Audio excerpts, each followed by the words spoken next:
Welcome to our channel. இப்போ நம்ம பார்க்க போகிறது டைமென்ஷனல் ஃபார்முலாவில் இருக்கிறத ஒரு இம்பார்ட்டன்ட் 5 மார்க்ஸ் 5 மார்க் பார்க்க போகிறோம். இந்த ரெண்டுத்தில் ஒன்று அடிக்கடி கேட்டுகிட்டே இருக்கான்.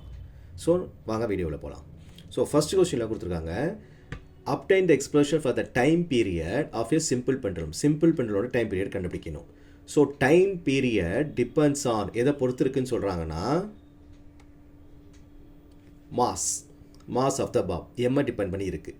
அடுத்து லென்த்து எல்லை டிபெண்ட் பண்ணி இருக்குது. அடுத்து ஆக்சலரேஷன் டியூ டு கிராவிட்டி ஜியை டிபெண்ட் பண்ணி இருக்குது. ஸோ இந்த மூணுக்கும் ஒரு ரிலேஷன் நம்ம கொண்டு வர போகிறோம். ஓகேவா? ஸோ டைமென்ஷனல் அனாலிசிஸில் ஒன் ஆஃப் த யூசஸ் இதான். ஓகே, மொத்தம் 3 யூஸ் இருக்குது, அதில் இது ஒரு யூஸ். ஸோ 3 தனித்தனியாக ஒரு 3 டேம் கொடுத்துருக்கேன். அந்த 3 டேம் என்ன பண்ண போகிறேன், நான் ஒரு கனெக்ஷன் கொண்டு வர போகிறேன். ஓகேவா? ஸோ எப்படி போகிறேன்னு பாருங்கள். ஃபஸ்ட்டு டைம் பீரியட் எதை பொறுத்து இருக்குன்னு சொல்லியிருக்காங்க. டி டிபெண்ட்ஸ் ஆன்னா ப்ரொபோர்ஷனல் போடுறோம் ஃபிசிக்ஸில். Proportional to mass M, length L. ஓகேவா? அடுத்து கிராவிட்டி ஜி. ஸோ இதுக்கு மேலே எக்ஸு ஒய்இ ஜெட். ஓகேவா? ஸோ இதான் நான் கண்டுபிடிக்கணும். எக்ஸ் ஒய் ஜெட் கண்டுபிடிச்சேன்னா இந்த சம் முடிஞ்சு போயிடுச்சு. ஃபிசிக்ஸை பொறுத்த வரைக்கும் ப்ரொபோர்ஷனல் சிம்பிள் எடுக்கணும்னா நம்ம ஒரு கான்ஸ்டன்ட் சேர்த்தாகணும். நான் இங்கே வந்து கேன்னு ஒரு கான்ஸ்டன்ட் சேர்க்குறேன். ஸோ மற்றதெல்லாம் ஆசிட்டிஸ் அப்படியே வச்சுக்கிறேன். ஓகேவா? இந்த கே வேலையை அவனே கொடுத்துட்டா 2 பைன்னு அதை தான் அப்புறம் ரீப்ளேஸ் பண்ணிக்கலாம் லாஸ்ட்டை. ஸோ இந்த கொஸ்டினை நான் எழுத சொல்ல ரீரைட் பண்ண சொல்ல என்ன பண்ணுறேன்னா கே எழுதலை. ஓகேவா? கே எழுதாமல் மற்றது மட்டும் எழுதிக்கிறேன். கேவை லாஸ்ட்டாக எழுதிக்க போகிறேன். சொல்ல போச்சா? இப்போ டைமென்ஷனல் ஃபார்ம்லாம் எழுத போகிறோம். வந்துக்கும் ஃபஸ்ட்டு டைம் பீரியட்னா டி, மாஸ்னா எம், லென்த்னா எல், கிராவிட்டினா எல்டி மைனஸ் 2. நல்லா புரிஞ்சுதா? ஸோ ஃபஸ்ட்டு ப்ராக்கெட்டில் ரிமூவ் பண்ணி விட்ருவோம். ஸோ சேர்ந்து இந்த ப்ராக்கெட் தனியாக பிரித்து விட்ரு போகிறேன். இது சிங்கிள் தான். ஸோ எம்மோ எல்லும் சிங்கிளாக தான் இருக்குது, பிரச்சனை இல்லை. இது எல்டி மைனஸ் 2 தனித்தனியாக பிரிச்சிடறேன். எல்லுக்கு தனியாக ஒரு இசட்டு, டீக்கு தனியாக ஒரு இசட். ஸோ தனித்தனியாக பிரித்து விட்டேன். நல்லா புரிஞ்சுதுங்களா? இப்போ நான் ஈக்குவேட்டிங் பண்ண போகிறேன். லெஃப்ட் ஹேண்ட் சைடும் ரைட் ஹேண்ட் சைடும் பண்ண போகிறேன். ஸோ லெஃப்ட் ஹேண்ட் சைடு கிட்ட எம்ஏ கிடையாது. ஸோ எம் பவரில் 0ன்னு அர்த்தம். ஸோ ரைட் ஹேண்ட் சைடில் எம் எங்கே இருக்குது? ஒரு எம் தான் இருக்குது. பவரில் என்ன இருக்குது எனக்கு? எக்ஸு. நல்லா பாருங்கள். ஸோ இங்கே ஒரே ஒரு எக்ஸு தான் இருக்குது, எம். இந்த பக்கம் எனக்கு எம்ஏ கிடையாது. ஸோ எம்ஏ இல்லைன்னா பவரில் 0ன்னு அர்த்தம். ஸோ ஃபஸ்ட்டு அதை நான் ஈக்குவேட்டிங் பண்ண போகிறேன். அப்போ என்ன வரும் எனக்கு? X equal to 0. சொல்ல புரிஞ்சா? அடுத்தது எல்லு பார்க்க போகிறேன். இங்கே எல்லுக்கு வந்து எங்கிட்ட 2 இருக்குது, ஒய்யும் இருக்குது, ஜெட்டும் இருக்குது. இந்த பக்கம் எங்கிட்ட எல்லு கிடையாது. ஸோ அதுவும் 0. அப்போ என்ன பண்ண போகிறேன் நான்? Y plus Z equal to 0. அடுத்து டி பார்க்க போகிறேன். இங்கே டி பவரில் என்ன இருக்குது? Minus 2z. இங்கே டி பவரில் என்ன இருக்குது? 1. So minus 2z equal to நான் 1 கொடுக்குறேன். So z equal to minus 1/2. நல்லா புரிஞ்சா? அந்த z எடுத்து போய் இங்கே அப்ளை பண்ணுங்கள்.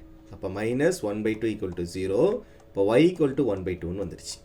நல்லா புரியுதுங்களா? இப்போ எடுத்து அது எழுதிட வேண்டியது தான். மேலே எடுத்துகிட்டு போயிட்டு எங்கே எழுத போகிறோம்? இந்த இடத்துல எழுத போகிறோம். டிக்கெட் வந்த இடத்துல. ஸோ அப்போ என்ன வருது எனக்கு? டி ஈக்குவல் டு கேக்கு 2 பைன்னு கொடுத்துட்டான்.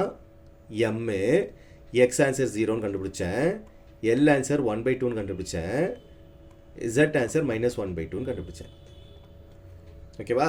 ஸோ எனிதிங் பவர் 0 1 ஆகிடும். ஸோ இந்த டேம் எனக்கு 1ஆக மாறிடுச்சு. எம் பவர் ஆஃப் 0 1/2னா ரூட்டுன்னு அர்த்தம். ஸோ எல் பவர் ஆஃப் 1/2னா root L, G power of minus 1னா 1/√T ஜின்னு அர்த்தம். ஸோ எப்படி எழுதுனா பாருங்கள்? L/G. அப்போ D equal to 2/√of L/G. இதுதான் ஃபைனல் ஆன்சர். ரொம்ப ஈஸியான சம்மே, ஒர்க் அவுட் பண்ணி பாருங்கள். நல்லா புரியுதுங்களா? இதே மாதிரி பக்கத்தில் ஒரு சம் இருக்கு பாருங்கள். இப்போ அந்த சம் சொல்கிறேங்க அவனிங்க. ஸோ இதில் என்ன கொடுத்துருக்கான்னா, frequency depends on force, length, mass per unit length கொடுத்துருக்கான். நான் கொடுத்துருக்கான் மாஸ் பர் யூனிட் லென்த். நல்லா புரியுதுங்களா? So first frequency. So frequency proportional to எது இருக்குது? எனக்கு ஃபோர்ஸ் இருக்குது, அப்புறம் மாஸ் இருக்குது, அப்புறம் லென்த் இருக்குது. ஃபஸ்ட்டு லென்த் எழுதிக்கலாம், அப்புறம் மாஸ் எழுதிக்கலாம். ஸோ அந்த ஆர்டர் எழுதுங்க. லென்த்து அப்புறம் மாஸ். சொல்ல புரியுதுங்களா? ஸோ அதே மாதிரி இதுக்கு ஒரு எக்ஸு, ஒரு ஒய்இ, இது இசட். நீங்கள் ஏபிசி கூட கொடுத்துக்கலாம். ஸோ ப்ரொபோர்ஷன் எடுக்கணும்னா நம்ம என்ன பண்ணோம்? இப்போ இங்கே ஈக்குவல் சிம்பிள் போடுவோம். கே. ஸோ கேக்கு வேலையை அவனே கொடுத்துருவான். ஸோ மிச்சம் அப்படியே எழுதிக்கிறேன் நான். ஓகேவா? புரிஞ்சுங்களா? இப்போ XYZ கண்டுபிடிச்சோன்னா எனக்கு ஆன்சர் முடிஞ்சிருச்சு. ஸோ இதுக்கு டைமென்ஷனல் ஃபார்முலா எழுத போகிறேன். ஃபஸ்ட்டு ஃப்ரீக்வன்சி என்ன அர்த்தம் எனக்கு t power of -1 அர்த்தம். ஃப்ரீக்வன்சியோட ஃபார்முலா என்னது t power of -1 equal to k அப்புறம் லாஸ்ட் நம்ம இன்க்ளூட் பண்ணிக்கலாம். ஃபோர்ஸ்னா மாஸ் இன்ட்டு ஆக்சலரேஷன்.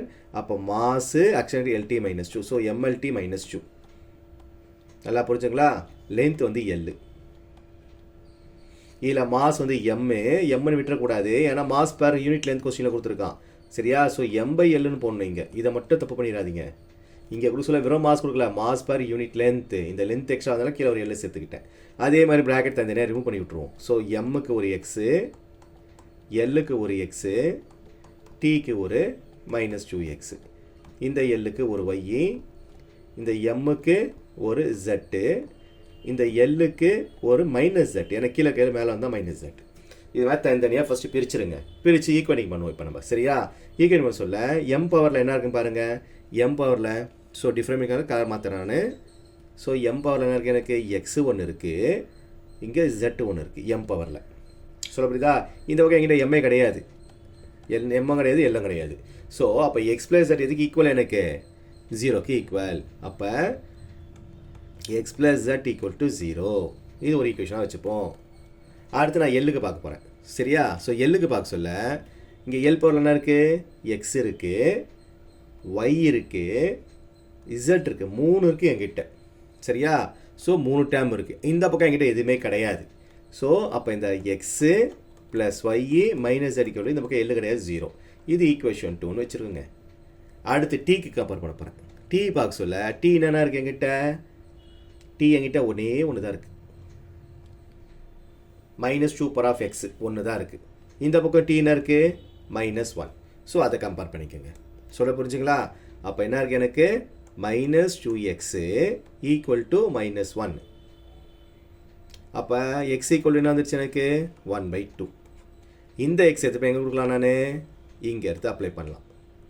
அப்ளை பண்ணனா 1/2 + z equal to 0, z equal to -1/2. எனக்கு x ஆன்சரும் z ஆன்சர் வந்துடுச்சு. அதை எடுத்து எங்கே கொடுக்க போகிறேன், ஈக்குவேஷன் 2ல் கொடுக்க போகிறேன். எனக்கு எக்ஸும் வந்துடுச்சு, இதை எடுத்து எங்கே கொடுக்க போகிறேன், இந்த எக்ஸுக்கும் z-க்கும் மாற்ற போகிறேன். சொல்ல புரிஞ்சா? ஸோ எக்ஸுக்கு என்ன தெரியும், எனக்கு 1/2 ப்ளஸ் yz -1/2, ஸோ +1/2 ஆகிடுச்சு, equal to 0. So half plus half 1. So y equal to -1. So x y z மூணுமே கண்டுபிடிச்சேன். எடுத்து எங்கே எழுத போகிறேன் நான், ஸோ இந்த இடத்துல எழுத போகிறேன். ஓகேவா? ஸோ அப்போ எஃப் ஈக்குவல் டு என்ன வருது, எனக்கு கே அவன் மென்ஷன் எதுவும் பண்ணலாம், 1ன்னு எடுத்துக்கணும். ஓகேவா? ஃப்ரீக்வன்சினா அவன் மென்ஷன் பண்ணிட்டா அதே போட்டுக்கோங்க, காமா ஆல்ஃபா இந்த சிம்பிள் போட்டுக்கோங்க. எஃப் பவரில் எக்ஸ் இருக்குது, எக்ஸுக்கு நான் ஆன்சர் கண்டுபிடிச்சேன் நான் 1/2. அடுத்து எல்லு பவரில் ஒய் இருக்குது, ஒய்யோட ஆன்சர் -1. அடுத்து எம்மு, ஜெட்டோட ஆன்சரு -1/2. நல்லா புரிஞ்சா? ஸோ இந்த -1/L 1/L மாற்றி விட்றேன், ஏன்னா அதில் ரூட்டு கிடையாது. மிச்சம் இது ரெண்டுலேயும் ரூட் இருக்குது. எனக்கு எஃப்க்கும் எம்முக்கும் என்ன இருக்குது, எனக்கு ரூட் இருக்குது. வேறு 1/2 இருக்கு பாருங்கள், ரூட் இருக்குது. ஸோ இது ரெண்டு ஒரு செட்டு மாதிரி எழுதிக்கிறேன், போன சம் மாதிரியே தான். அப்போ என்ன ஆகிடும், எஃப்பு ஏன்னா பவர் 1/2 மேலே வந்துருச்சு. இங்கே -1/2 வந்து -1/2 இருக்கிறதால எம் அங்கே வந்துடும், கீழே வந்துடும். ஸோ ஆன்சர் என்னது, 1/L √f/m. ஸோ அந்த ஆன்சர் இங்கே வந்துச்சு பாருங்கள், ப்ரூவ் பண்ணுற இடத்துல. நல்லா புரியுதுங்களா?